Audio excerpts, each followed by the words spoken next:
when I was asked to speak here, Tony, this was unplanned. I was actually just coming to attend because a lot of my friends are actually here. And then Tony asked me if I would give a talk. And I'm a professional speaker, and I like to take my job very seriously. And so I submitted a talk called Four Ways to Rule the World. And I thought that was going to be something that you guys were going to be excited about. But then I get a message through a friend who had a friend over here saying, no, you can't talk about that because this is a spiritual community.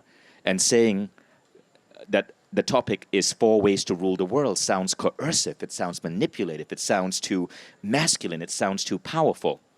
Okay, so we're going to put that talk, we're going to park that aside.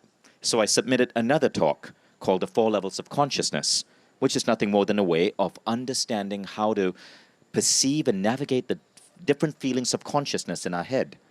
And it allows us to rise to our best selves. So that was the talk I was going to give, Four Levels of Consciousness, something a little bit more hippy-dippy for you guys. But then I come here and Tony says, these guys are entrepreneurs, they want to change the world. So I decide to go back to Four Ways to Rule the World, and then someone comes to me and says, no, Four Levels of Consciousness. So look, I'm just going to ask you guys, do you want to learn how to make money, or do you want to learn how to become even more hippy-dippy? What? The what? Okay, so wait. Let's actually look at this. Four ways to rule the world. Raise your hand. Okay. Four levels of consciousness. Raise your hand. Okay, so this is what I'm going to do. I'm actually going to go with the talk that got the least number of hands raised, because that's the talk you have to hear. Because if I tell you what you already know, I'm not doing you the justice of occupying your time. Do we agree? So I want to go with something a little bit controversial, and it's going to trigger the fuck out of some of you. Jamie Wheel, who is a dear friend, so Jamie has been traveling for the last 4 weeks, and I've been with him. He was speaking at my event in Cartagena. Then I went to attend his event in Istanbul, Kaplakaya. It was wonderful. Then we were at Tony's retreat, and now we're here, right? But Jamie said a quote that really stood out at me. He said, "We are fuck monkeys, forgetting that the point of the party is not the point. The party is the portal." And now, often when Jamie talks, it's so poetic that I think it can be interpreted in different ways. So I don't know if I'm interpreting right, but I think what Jamie was saying is that the access that we have to these altered states of consciousness, whether it's through community coming together, or music, or respiration, breath work, or substances, it's a portal to a better way to be more than a fuck monkey. Now, it reminds me of a quote from Ken Wilber, which is a quote that actually kind of tore apart the spiritual community. Ken Wilber, by the way, is the world's most cited academic, but he wrote an essay called Egolessness, which actually says that spiritual people have to stop saying, let go of the ego. The ego, he says, is actually essential. Now, in that essay, Ken says this. He said, the great spiritual sages and saints of the world were not feeble-minded milquetoast. From Moses to Padmasambhava to Jesus, no, they were movers and shakers who rattled the world with the force of their ambition. He said, not in some pie-in-the-sky piety. Many of them instigated massive social revolutions that have continued for thousands of years, and they did so not because they avoided the physical, emotional, and mental dimensions of humanness and the ego as its vehicle, but because they engaged them with a drive and intensity that shook the world to its very foundations. This essay inspired my book, The Buddha and the Badass, and what I suggest is that spiritual people, which is mostly the people over here, have a huge problem. You get obsessed with the yoga mat. You get obsessed with the cute yoga butt, forgetting that the point of life is to get off your butt and actually make an impact in the world. And a measure of that impact is the wealth that you create. Respectfully, I disagree with the speaker who spoke about the shaman who said she will not work with someone who has more than 10 million because they are hoarding. I think that is absolute rubbish. And that attitude is what keeps so many spiritual people broke. I would never go to that shaman. So, like I said, my point here is not to tell you what you agree with or what you know, because ideas, learning, comes from a clash. It comes from a clash of ideas. So again, if you disagree with me, that is okay. I think America is a really weird society. You guys are so trained to see people who have different points of views as an enemy. And I know Rupert Murdoch and Fox News has trained you for that. But what I ask is, if I say anything that you disagree with, just think about it. You can choose to continue to disagree, or you can choose to see it as a portal for you to maybe look at ideas from a different view. So what I want to share is 4 skills to rule the world. And rather than skills, let's talk about beliefs, okay? So the first belief is this: money is wonderful. If you look at Tony and what Tony has done with the wealth he's created, I think it is amazing. I attended his retreat center, his ashram, and I saw what he's able to do with money. But we often mislabel money as being bad or dangerous or less than spiritual. And we do the same thing for power. Money and power are not bad. They are simply energies. And like any form of energy, they can be used for good or they can be used for bad. Many of the best, most amazing, wealthy people I know are using money for great good. So that's the first idea. The second is merely this. I was interviewing someone, and actually someone was interviewing me, and I flipped the interview around, and I asked her, what is holding you back from your dream? She was looking to build a huge podcast brand. And she said, I fear success. So I asked her, what do you fear about success? And she said, I fear that the more successful I get, the less freedom I will have. The less freedom to spend time with my family, with my friends, to travel, the less freedom to explore the world. And I said, I completely disagree with you. You don't fear success. You've just bought into a really outlandishly unreal idea of success. An idea of success that often comes from the generations that came before us. My mom and dad, they were the post-World War II generation. They had to work really, really, really frickin' hard as Indian immigrants just for me to be able to go to a proper school. But we don't live in that generation anymore. Today, with tools like ChatGPT, with the new innovations which are coming out, you can be incredibly, wildly successful working just a few hours a week. Success does not take away any of your freedom. In fact, what I found building Mind Valley is that first barrier is your first million. But once you get to that first million, going from 1 to 2 is so much easier. 2 to 5, so much easier. Until you get to about 20 million, it's kind of like a marathon. Anyone here ever run a marathon? Okay, when do you hit the wall in a marathon? When you start to go to the bathroom. Okay, so the wall is this psychological barrier in a marathon. It's around the 20-kilometer mark. I come from Europe, so I think in terms of kilometers and not miles. If you guys can't do the translation, just figure it out, cowboys. So at the 20-kilometer mark, your body will tell you, this is too freaking tough. I can't go on. But if you break past the 20-kilometer mark, it actually gets easier. If you're building a business, the bigger you get, the easier it gets. I believe the 20 million or so mark is the hardest point. After that, it just gets easier. So let me give you an example. I was taken to Dubai. I was traveling to Dubai once, and I was told that there's this gentleman I have to meet, and his name was Wayne Boss. He had started 7 companies, taken them public, really good, conscious billionaire. And so Wayne took me to his beautiful, beautiful apartment overlooking the Palm Jumeirah in Dubai. And when I looked at his balcony, it was the most gorgeous view I had ever seen. And Wayne and I stood there just taking in that view. Then Wayne turned to me and he said, "You want to be a billionaire?" And I go, "Yeah." And he goes, "Take my advice. Work only 21 hours a week." So I'm like, what? That's so counterintuitive. He says, work 21 hours a week. So I said, what do you mean by that? He said, time yourself to work 7 hours on a Tuesday, 7 hours on a Wednesday, 7 hours on a Thursday. 7 hours is just about right. Not 8, not 9, not 10. Your body needs rest. Keep Monday and Friday free for opportunity. This means if a friend calls you up and say, "Hey, come to London. There's this opportunity we have to check out." I can fly to London Thursday evening, spend Friday, Saturday, Sunday in London, be back Monday evening just in time for work on Tuesday. And he says, "Look, your work is going to expand to exactly how much you dedicate to it.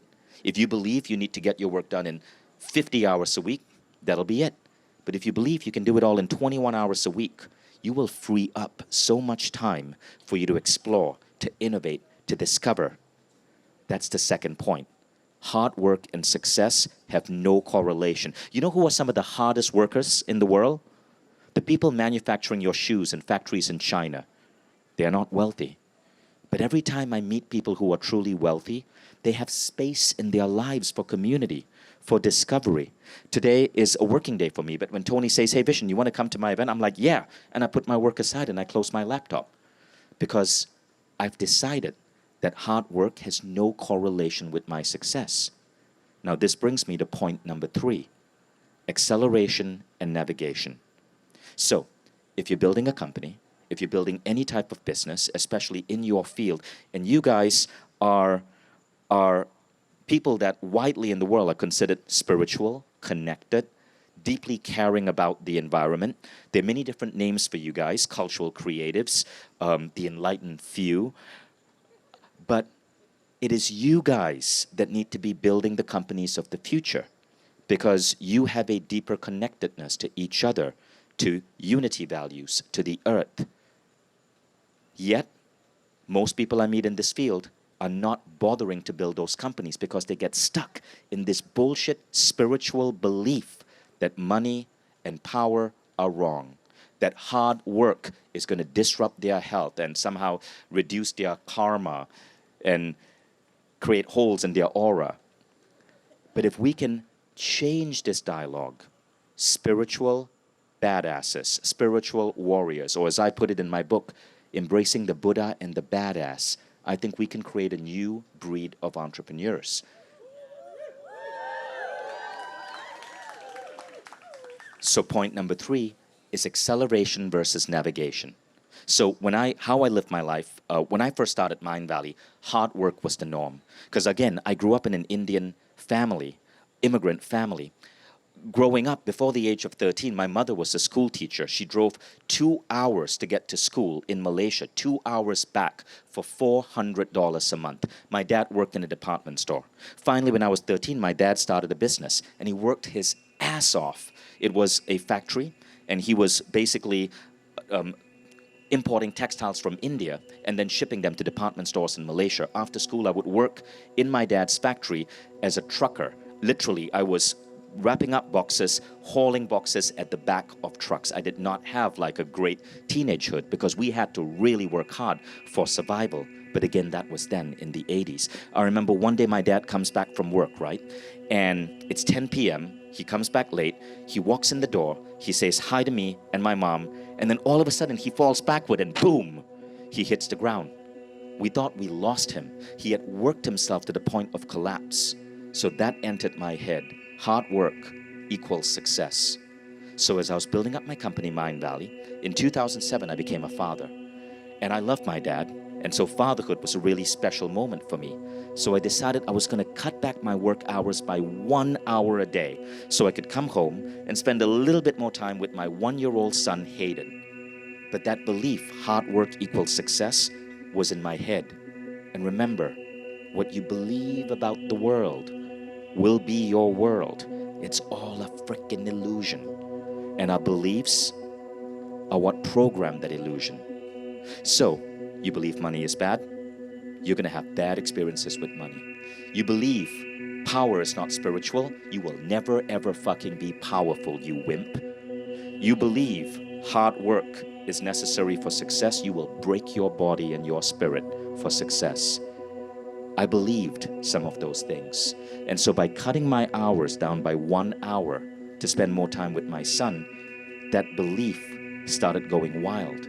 And slowly by slowly, my business started collapsing.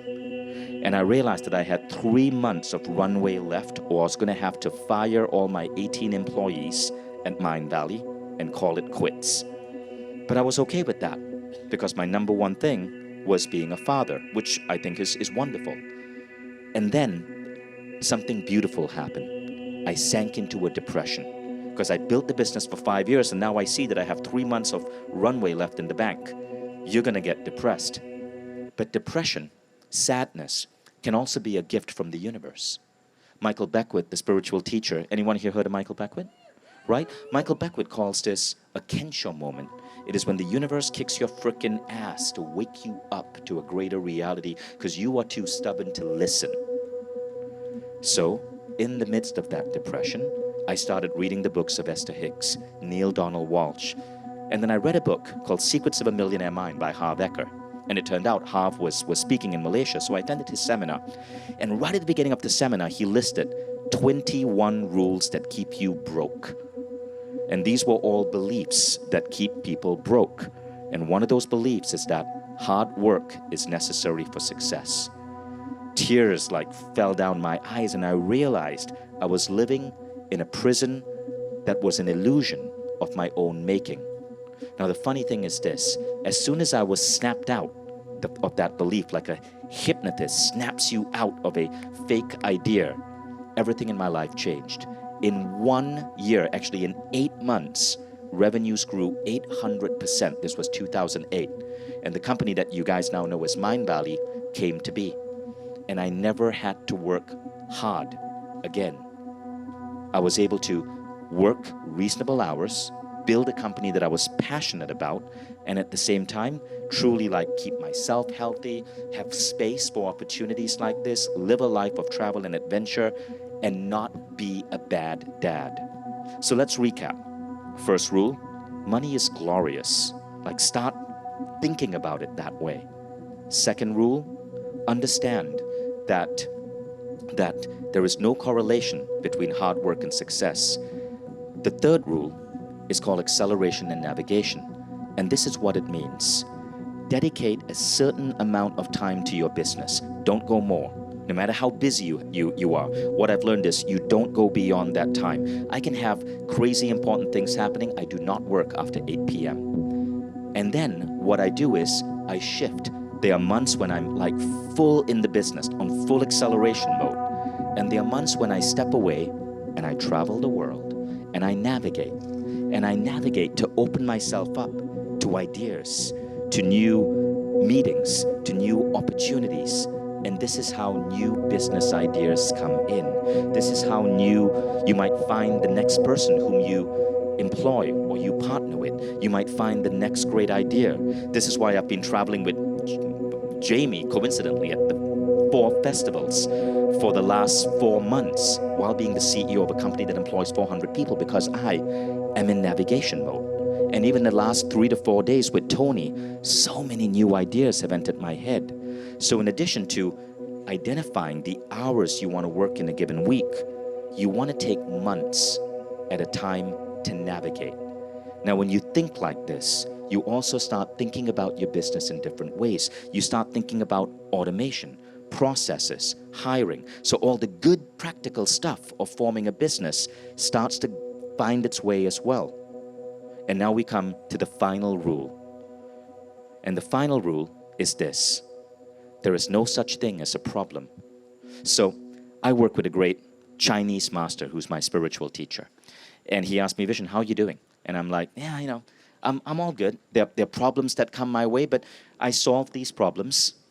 And I know every problem has a seed in it that's probably going to teach me something. And these problems can be tough and challenging, but it's all good. And he goes, why do you have problems? And I go, what do you mean? He goes, I want you to think of a new way of looking at reality. So imagine someone is bragging about their immune system. And they say, every time I catch a cold, I heal and recover in 24 hours. And he said, that's a pretty good belief, right? And I go, yeah. And he goes, but that belief still suggests that you catch a cold. What if your belief was, I don't catch a cold? Since we create our own reality, what if your reality was simply this? Not that you're a good problem solver or that problems have a lesson in them, but what if your reality was this? I solve every problem that comes my way in a fun and easy way. And it hit me. And that became my mantra. Every morning when I meditate, I tell this to myself. I solve every problem that comes my way in a fun and easy way. I lose a key client, not a problem. I'm going to solve that in a fun and easy way. I hit a business target, I miss a business target, not a problem. Going to solve that in a fun and easy way. I come to give this talk and I find out that I can't use my slides and I'm confused about what to speak about, not a problem. Going to solve it in a fun and easy way. So when you take on that belief, this is like, I call it a meta belief. It's a belief that overrides all of these other like nonsensical human constructs that say that, oh, life is so hard, business is so tough, problems are gonna break me, problems stress me out. No, just fuck that. I solve every problem that comes, repeat after me. I solve every problem that comes my way in a fun and easy way. That's it. Write that down.